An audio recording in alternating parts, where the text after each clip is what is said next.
Bismillahirrahmanirrahim. Assalamualaikum warahmatullahi wabarakatuh. Perkenalkan, saya Pipin Sopiah dari Prodi Pendidikan Guru Sekolah Dasar Fakultas Keguruan dan Ilmu Pendidikan Universitas Muhammadiyah Tasikmalaya. Video kali ini saya akan membahas tentang etika Islam dalam penerapan ilmu pendidikan, di mana ada 3 poin yang akan kita bahas. Yang pertama adalah ilmu dan kemanusiaan, yang kedua adalah ilmu untuk kemaslahatan hidup, yang ketiga adalah ayat atau hadis yang relevan dengan etika Islam dalam penerapan ilmu pendidikan. Selamat menyaksikan. Yang pertama adalah ilmu dan kemanusiaan. Filsafat merupakan kajian ilmu yang sangat dipertimbangkan dalam melakukan berbagai bentuk tindakan manusia. Kajian ilmu tersebut diharapkan agar manusia memanfaatkan alam ini dengan bijak sesuai dengan kebutuhan yang tidak berlebihan, agar alam yang kita tempati ini tidak rusak dan menjadi bencana bagi umat manusia. Hubungan ilmu dengan kemanusiaan sangatlah erat sekali, dikarenakan ilmu bisa berkembang karena keberadaan manusia. Manusia mewujudkan sifat-sifat baiknya untuk memelihara kelangsungan hidup ini di dunia, dan manusia memenuhi kebutuhan hidupnya juga dengan ilmu. Hal ini sesuai dengan firman Allah di dalam Al-Quran, yaitu manusia diciptakan oleh Allah sebagai khalifah di bumi, sebagai wakil Tuhan untuk menjaga kehidupan di dunia ini. Tentunya dengan ilmu manusia akan diarahkan kepada hal yang baik menurut dirinya dan bermanfaat untuk lainnya. Dan manusialah yang bisa mengembangkan keilmuannya yang dapat melalui proses berpikir. Hubungan antara ilmu dan kemanusiaan. Pada masa lampau, kedudukan ilmu pengetahuan dalam kehidupan sehari-hari belum dapat dirasakan. Ilmu sama sekali tidak memberikan pengaruhnya terhadap masyarakat. Ungkapan Aristoteles tentang ilmu, umat manusia menjamin urusannya untuk hidup sehari-hari. Barulah ia arahkan perhatiannya kepada ilmu pengetahuan. Dewasa ini, ilmu menjadi sangat berguna dalam kehidupan sehari-hari. Seolah-olah manusia tidak dapat hidup tanpa ilmu pengetahuan. Kebutuhan yang sederhana pun sekarang memerlukan ilmu. Misalnya kebutuhan sandang, papan, dan pangan sangat tergantung dengan ilmu. Maka kegiatan ilmiah dewasa ini berdasarkan pada 2 keyakinan berikut. Yang pertama, segala sesuatu dalam realitas dapat diselidiki secara ilmiah, bukan saja untuk mengerti realitas dengan lebih baik, melainkan juga untuk menguasainya lebih dalam menurut segala aspeknya.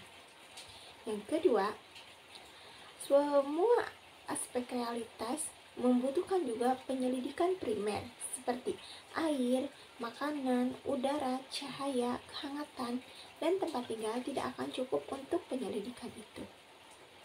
Dengan demikian, ilmu pada dewasa ini mengalami fungsi yang berubah secara radikal, dari tidak berguna sama sekali dalam kehidupan praktis menjadi tempat bergantung kehidupan manusia.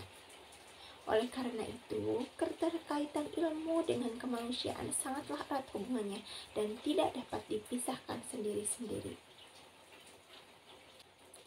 Hal ini disebabkan ilmu tanpa manusia tidak akan berkembang pesat sampai sekarang ini, dan manusia tanpa ilmu juga tidak dapat hidup untuk proses pemenuhan kebutuhan yang kompleks. Walaupun pada zaman dahulu sering kita ketahui dalam sejarah peradaban manusia saat itu memanfaatkan ilmu hanya untuk berperang dan menguasai daerah jajahan baru, sehingga peran serta ilmu itu sendiri jauh dari harapan manusia dalam segi nilai dan moralitas. Dan inilah yang mengubah pemikiran manusia saat ini untuk mencapai hakikat daripada keilmuan itu. Kita ketahui juga, ilmu saat ini berkembang dengan pesat yang mempengaruhi reproduksi dan penciptaan manusia itu sendiri. Jadi, ilmu bukan saja menimbulkan gejala dehumanisasi, namun bahkan kemungkinan mengubah hakikat kemanusiaan itu sendiri, atau dengan ilmu bukanlah saran yang membantu manusia mencapai tujuan hidupnya, namun juga menciptakan tujuan hidup itu sendiri. Dengan ilmu, manusia dapat memanfaatkan segala sesuatu didasari nilai yang positif, sehingga dalam kehidupan bersosialnya dapat terjalin hubungan yang serasi, seimbang, dan selaras. Yang kedua adalah manfaat ilmu bagi kemanusiaan. Ilmu pada dasarnya mengungkap realitas bagaimana adanya. Hasil-hasil kegiatan ilmu memberikan alternatif kepada manusia untuk mengambil suatu keputusan yang menurut dirinya menjadi keputusan yang terbaik, walaupun nantinya keputusan itu dianggap kurang tepat oleh manusia lain.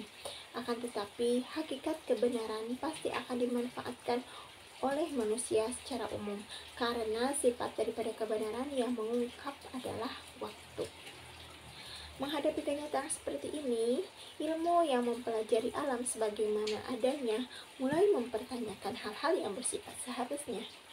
Untuk apa sebenarnya ilmu itu dipergunakan? Bagaimana batas wewenang penjelajahan keilmuan? Ke arah mana pengembangan keilmuan harus diarahkan? Pertanyaan ini jelas tidak merupakan urgensi ilmuwan seperti Kopernikus, Galileo, dan ilmuwan seangkatannya. Namun bagi ilmuwan yang hidup dalam abad ke-20 yang telah mengalami 2 kali perang dunia dan hidup dalam bayangan perang dunia ketiga, pertanyaan-pertanyaan tidak dapat dielakkan.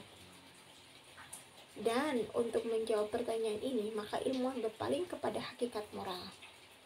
Banyaknya kejadian yang melanda umat manusia dewasa ini, manusia semakin menyadari bahwa manfaat ilmu sangat penting membentuk etika, moral, norma, dan kesusilaan.